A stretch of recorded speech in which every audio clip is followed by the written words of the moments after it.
Look at your jaw. Find the place where the lower jaw meets the upper, just in front of the ear. Press there gently with 2 fingers. You will notice that the muscle is hard. It is not soft. It is not relaxed. It has a density to it that other people do not seem to carry.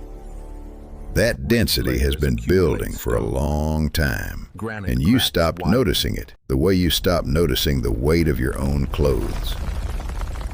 Now do something else. Try to relax that muscle. Try to let the jaw drop, soften, fall open the way a sleeping child's jaw falls open. You will find that you cannot. Or you can for about 2 seconds, and then the muscle takes over again, gripping a position that has become more familiar than rest. This is the place. This is where you keep the thing I am going to talk about tonight. The thing you do that has been read by almost everyone in your life as coldness, distance, withholding, punishment.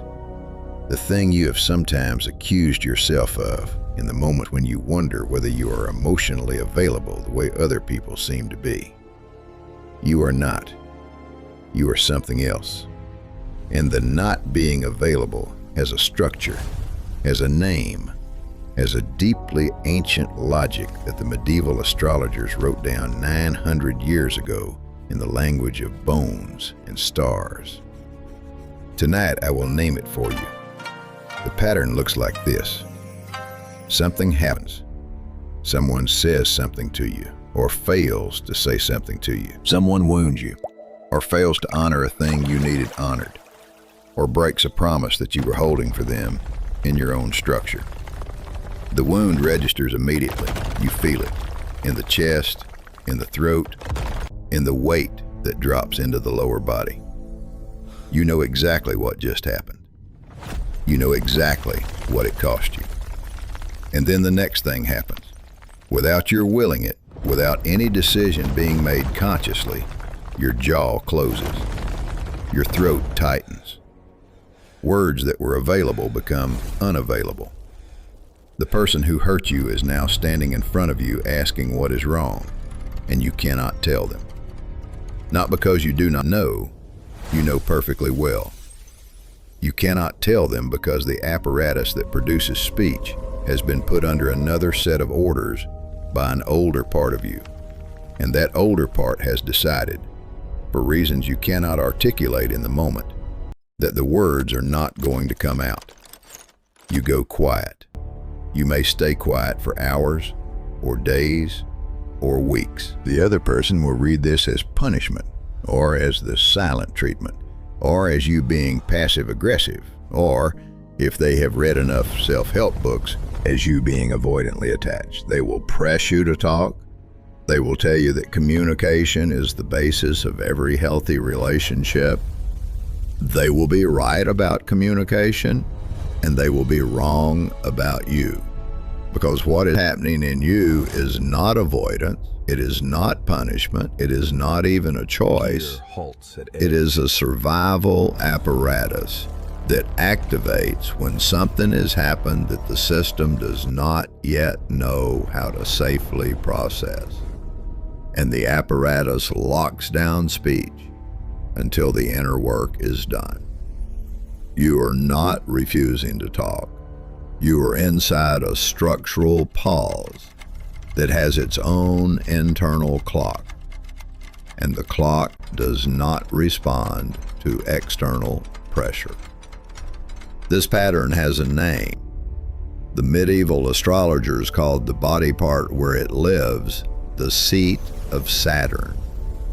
We will get to them. In the medieval astrological tradition, the body of knowledge that ran from roughly the 9th century through the 17th, drawing on Hellenistic, Arabic, and Hebrew sources, there was a doctrine called melothesia. The word means body placement, and the doctrine was a map. Each part of the human body, the medieval astrologers said, is governed by a specific zodiac sign and a specific planet. The head belongs to Aries, the neck to Taurus, the arms and hands to Gemini, and so on, descending through the body to the feet, which belong to Pisces. But Saturn was different. Saturn ruled signs, but Saturn also ruled tissues. The medievals assigned Saturn to the bones, the teeth, the skin where it grows old, the joints, and specifically to the jaw. The jaw, they said, is where Saturn lays his hand on the body. Why the jaw and not, say, the spine? Because the jaw is the hinge between the inner and the outer. Speech leaves through the jaw. Food enters through the jaw. The jaw is the gate of exchange between what is inside the person and what is outside. And Saturn, the ruler of boundaries, edges, limits, guards that gate. When a Capricorn shuts down speech after being hurt, what is happening in the medieval understanding is precise. Saturn has closed his gate. The exchange between inner and outer has been suspended, not as cruelty, as protection of the inner state, which is currently in a condition that cannot be safely shown to the world without being damaged further. There is a phrase in the medieval texts, silentium, saturnium, Saturnine silence. It was understood not as a personality flaw, but as a function of the planet's sphere. When Saturn closes the throat and the jaw, what is happening inside the silence is the slow work of reconfiguration. The wound is being mapped. The injury is being weighed against the relationship. The structure of trust is being re-examined. None of this work can be done while words are flowing outward. The words would carry the wound out half-formed, and once half-formed words are spoken, they cannot be unspoken. The jaw closes precisely so that what comes out of it, eventually, will be true. This is your inheritance, Capricorn. Not the inheritance of cold ancestors who refuse to feel. The inheritance of a Saturnian function that has been recognized in the body since before the alphabet you read in. When your jaw locks down after a wound, an apparatus older than your civilization is doing exactly what it was built to do. The shutdown is not a defect of your loving. The shutdown is the medieval gate of Saturn closing to protect what is forming inside. You have been carrying this gate, and you did not know it had a name. Now that you have the name, you will see the gate operating in places you did not connect to it. You will see it in the way you cannot, even when you want to, write the difficult email immediately after receiving the difficult email. You can write a polite acknowledgement. You can write a one-line response that says you will reply soon. You cannot, that day, write the actual answer.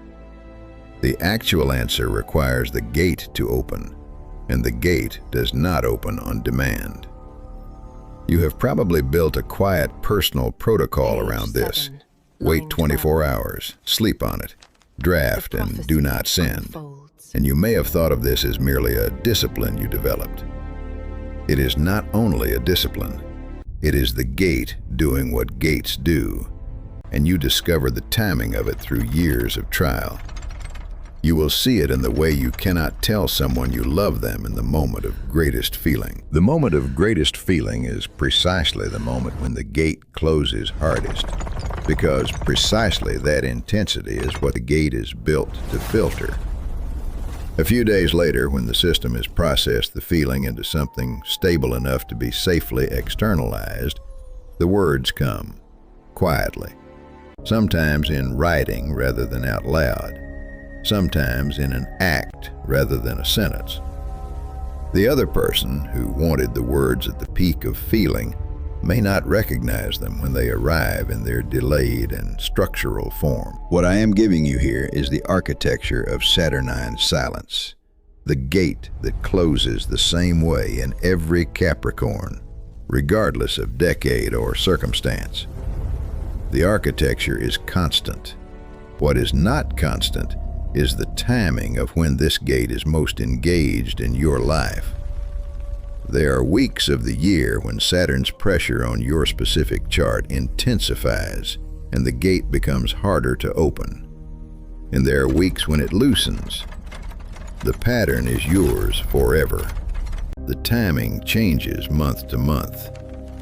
I track that timing on Patreon, Foundation tier for the weekly mechanics, Inner Circle tier for the decade-specific windows. You will see the gate in the way you handle praise as much as criticism. Praise that comes too quickly, too publicly, too lightly. Saturn's gate closes against it, and you find yourself unable to receive it gracefully. The other person reads this as modesty, sometimes as low self-esteem. It is neither. It is the gate filtering what enters as carefully as it filters what leaves. A Capricorn who cannot receive empty praise is a Capricorn whose gate is functioning correctly. Place your fingers on your jaw again. Feel the muscle that has been holding the gate closed for so much of your life. That muscle is not your enemy. That muscle is not pathology. That muscle is the visible sign of an apparatus that has been keeping you safe in ways you have not even fully understood. What you have been told about your silence, that it is unfair to your partners, that it is a failure of communication, that it is a relic of childhood you should grow out of, that you should learn to use your words, was not entirely wrong. There are moments when the gate could open earlier and the relationship would be served. You can, with practice, work with the gate, learn its rhythm, name the silence to the people who love you so they understand what is happening rather than imagining the worst. This is real adult work, and it is worth doing.